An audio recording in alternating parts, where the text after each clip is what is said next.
And now we can see what the replay looks like in an actual combat encounter. As I understand it, 4 of those 5 icons in the bottom right are supposed to correspond to my plane and my wingman. I'm not sure if it works though.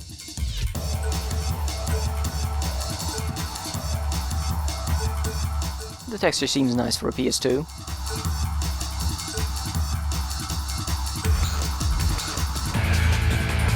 Here is the real replay view.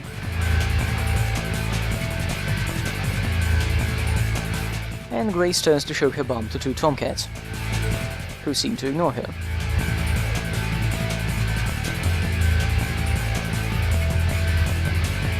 This is where I got hit. Let's see how. There, this game shows you everything. In fact, it also renders explosions and some other effects in this mode. It's just like Frozen Synapse, a flight sim. Why is there no Frozen Synapse style flight sim, or an air combat tactics game?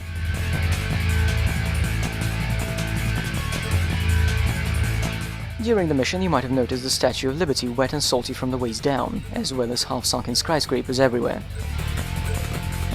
Here comes the Viper.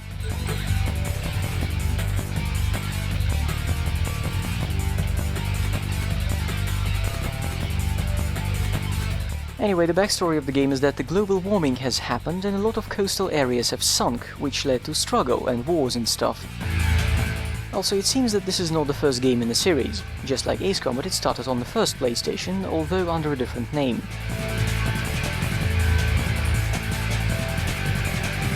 Is that the Atari logo on our wings?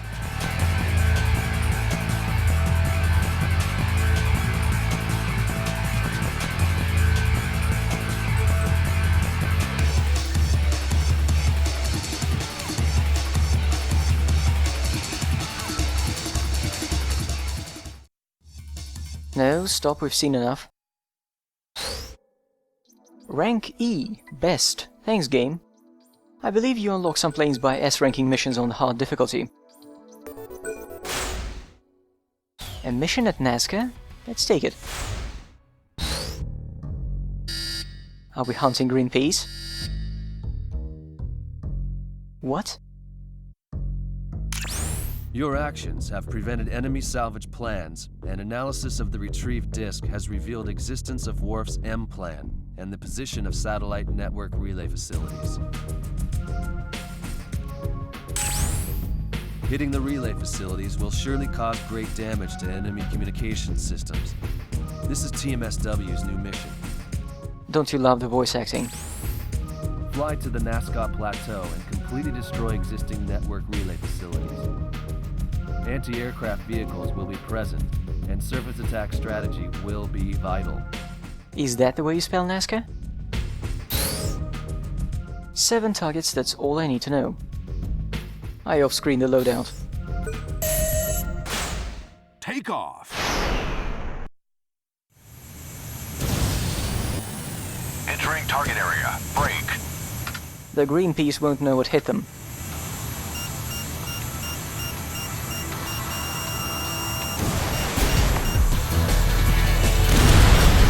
The tarantula is brutal.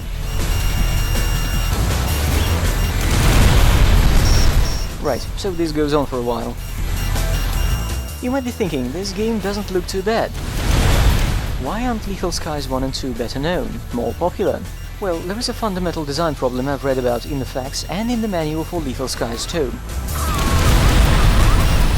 I don't have one for this game, and the scan and replacement docs is shit. The problem, which reportedly kicks in a few missions later, is new enemies spawning in along with new objectives. But you don't get rearmed, and you can't carry that many missiles. I'm switching to news.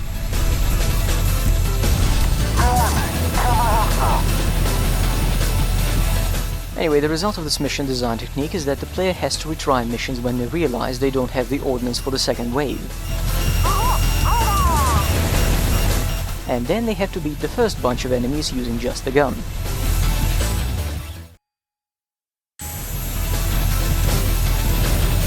And another thing.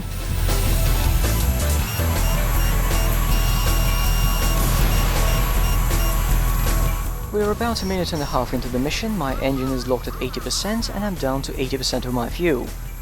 I'm also lost and disoriented, but that's a different story. The fuel always imposes a rather tight time limit in addition to the ordnance limit, so even with infinite gun ammo you might be fucked if you fail to kill one plane early on quickly. There are refueling tankers available in some missions, and in some there aren't. In addition to that, you have a very limited number of countermeasures. So you're short on everything, and the game keeps expecting miracles from you. Ace Combat could get away with that because it gave you dozens of all-purpose missiles, your specials barely mattered. I think it's another example of why it's bad to imitate Ace Combat missions without just copying the rest of the game.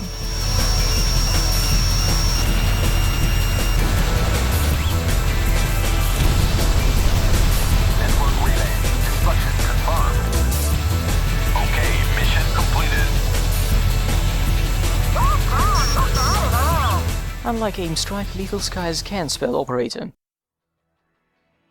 That's an impressive kill count. We're not going to sit through the entire replay, just a little bit. The camera angles are half decent for a fully automatic operation. There are some emulation issues though, like the vanishing buildings.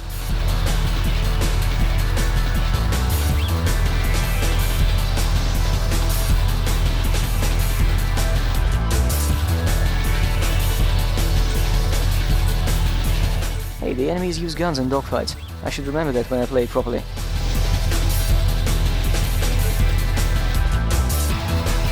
I really like this view.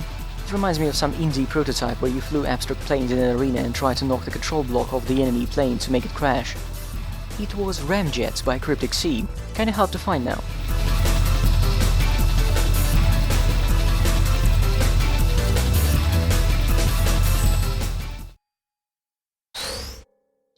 Rank C is better, and Grace killed someone.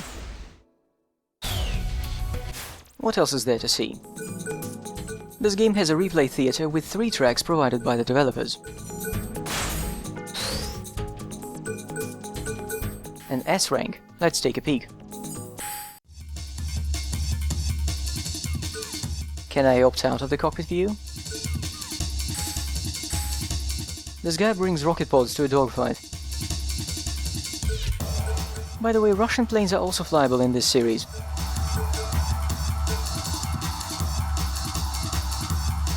Is that a sub back there? Have I mentioned this game has super weapons? This game has super weapons. Although it can get pretty ridiculous even without them. I haven't tested it yet, but I really hope I'll be able to emulate and record Lethal Skies 2.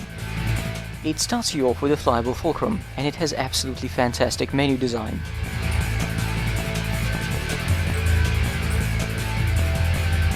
Look at this beauty. Although the way to S rank is apparently spraying your gun like there's no tomorrow. And that's it for now. I need to fiddle a bit more with the sequel.